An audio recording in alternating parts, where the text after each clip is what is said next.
everyone, welcome to another video. If you are here because you are thinking about starting a collection, or maybe you've already got one and you want to add to it, for most of us, you've probably seen like a whole load of videos on YouTube to do with the best investment bags to buy. And I'm not going to focus too much on longer term investments. I'm going to do a really quick overview of that. But I think that for the most part, that's been really well done on YouTube. I think most people know the good bags to get that in a few years' time they're still going to be making. But I'm really going to briefly cover that. But the thing I want to focus on is something I've never focused on before, and it's short-term investment bags. So for example, sometimes a bag will be launched, you look at it and you know full and true that within a couple of years, it's highly unlikely the brand is going to be making that bag. And if they are, it's highly unlikely they're probably going to make it for a decade, like a good 10 years. That for me is a true long-term investment bag. When they've been making it for a minimum of 1 decade, then that is a good one to go for, because I know that, you know, I bought my classic flap a couple of years ago now. I know that give it 10 years, they're still going to be making this. However, if like me, you are finding that you kind of know what the long-term bags are, but you're missing out on shorter-term bags that you kind of deep down, you know they're trend pieces. You know that some of the bags out at the moment are not going to be around probably within 2 years, let alone 10.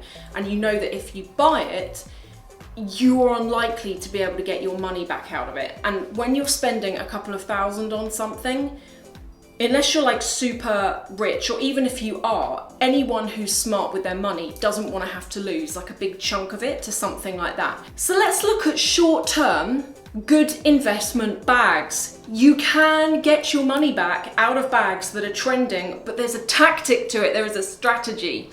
The first one that I'm going to share with you is the Dior Book Tote. This came out when? Last year? Yes, last year.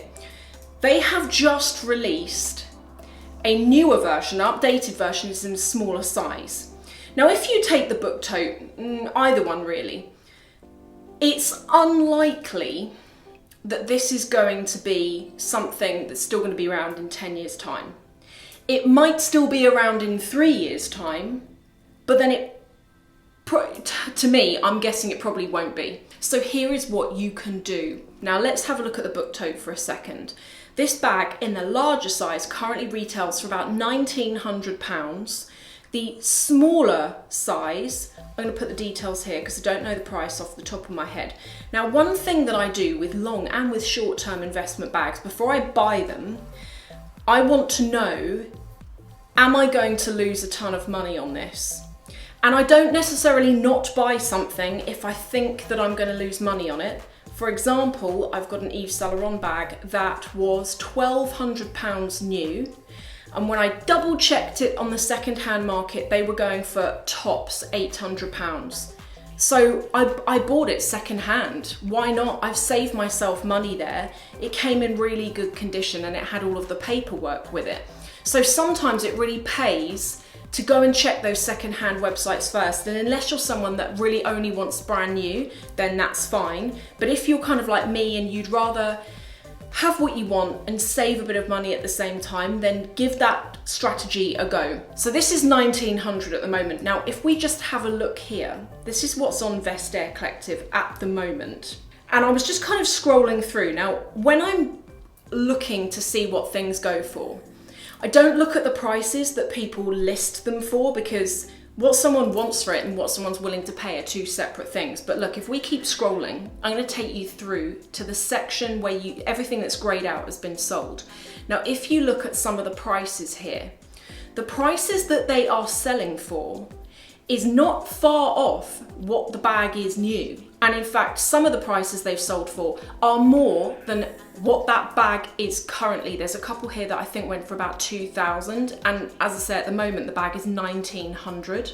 So right now, because this bag is quite hot, if you wanted to use it, test drive it, and then potentially get to like a month or 2 months or even 3 or 6, and then decide it's not for you, based on those that are there at the moment, those numbers that are there at the moment, that would imply that it's quite a good short-term investment, because an investment bag doesn't always mean getting a massive profit out of it or even a profit at all. To me, an investment is, if I want to get my money back out of that, can I?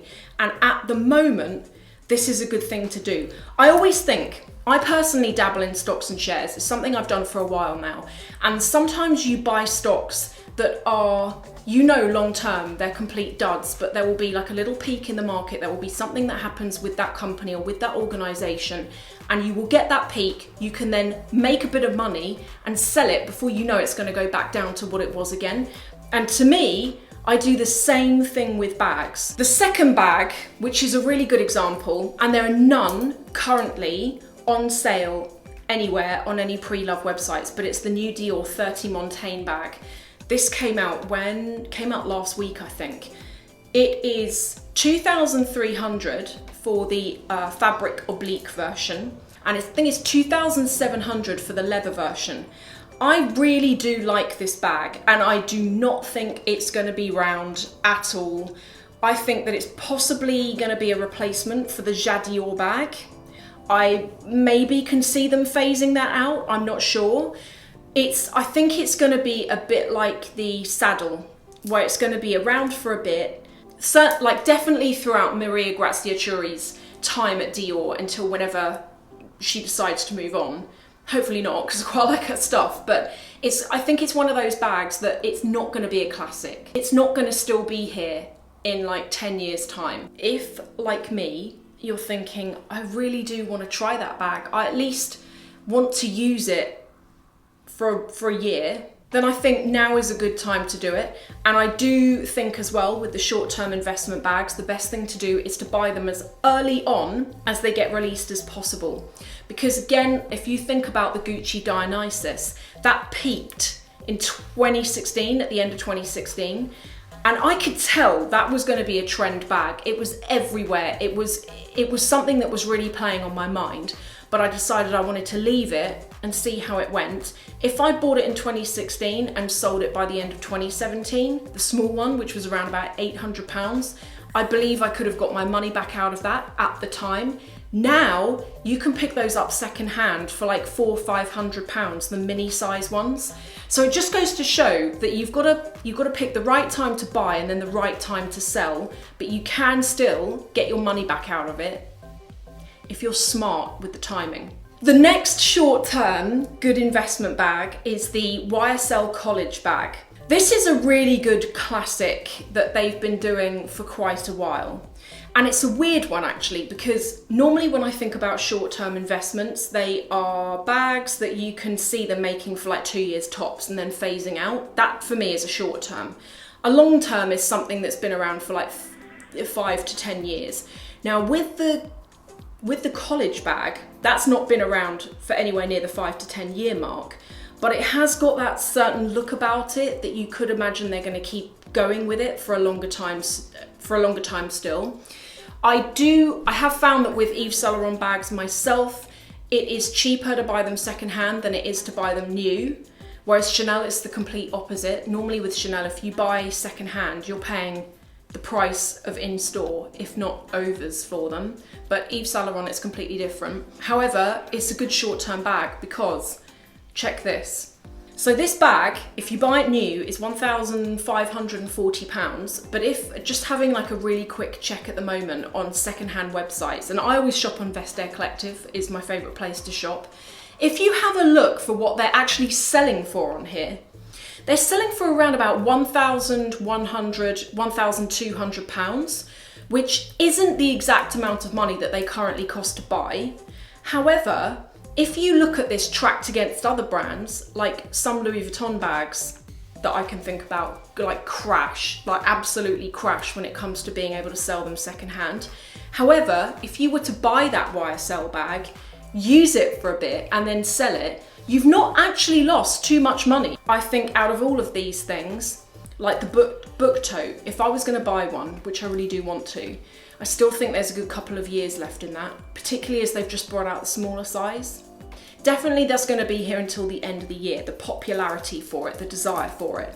When it comes to the YSL College, I think you've easily got 2 years out of that. And when I say that, I mean the company is still making them. Is there still gonna be something you wanna wear?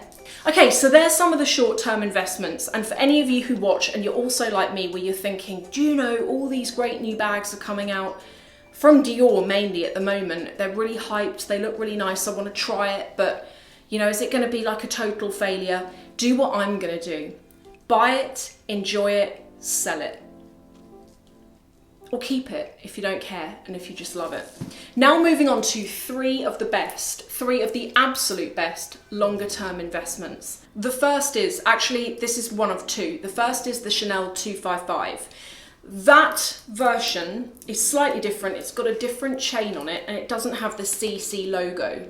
The 2.55 was named after the year and the month that it was launched, so like February 1955. If you want something like this but you don't love that logo, then I think the 255 is just a great all-rounder, and both the 255 and this hold their money very well, and also you know that as the years go on, you can still use it, you're still going to look good, and you haven't bought something that has not got a value to it in the longer term. And if you don't believe me, just go and have a look on some secondhand websites. That's all I'm saying. Other great bags that are insane if you can get hold of them are the Chanel, you know, the novelty bags that they do.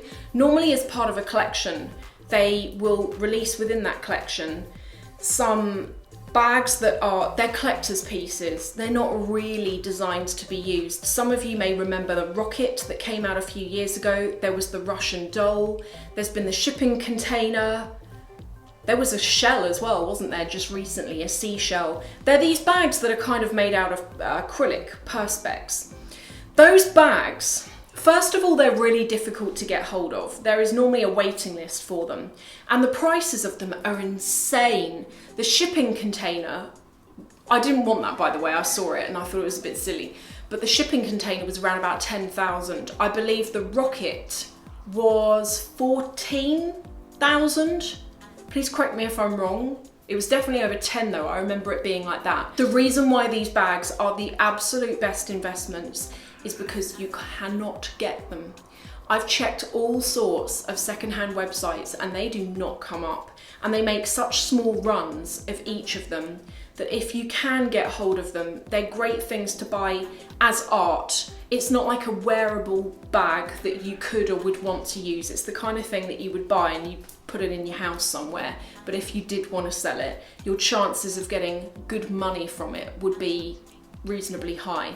The other absolute best bag for investment is from Hermes, and it's the Kelly bag. Now, the other one as well is the Birkin, but I feel like if I was gonna buy anything from Hermes, personally, actually, I would buy the Constance bag. I really do like that, although I don't like it enough to spend the money on it. But out of the Birkin and the Kelly, personally, I prefer the Kelly. But anyway, both of them are really great bags to buy for that longer term investment. If you can get your name down on a list for one of those bags, if you can get to a situation where you can actually be able to buy one, they are the absolute best things to buy in terms of owning something that has got a value that goes up. I'm gonna link to everything I'm wearing below. The bracelets, they're all kind of old now actually, this top one I made. This one you can still get, I will link to that below. The top is current. You can wear this in two ways. You can either wear it the way I've done it as a jacket, or you can turn it the other way. It's quite high on the back. You can turn it the other way and have it like this, where it's slightly open at the back, and I like that there's so many different ways you can do things with it. Plus as well, I got it on Louisa V Aroma, and I think right now, they've got 40% off coupon code. If that is still running, or if I know of any other coupon codes, I'll share those below in the description. I've also put like lipstick down there, all the regular things that you guys ask me. My nail varnish is gel, so I can't tell you about that. I have had some of you asking me about my window in the back. I'm gonna answer that as well.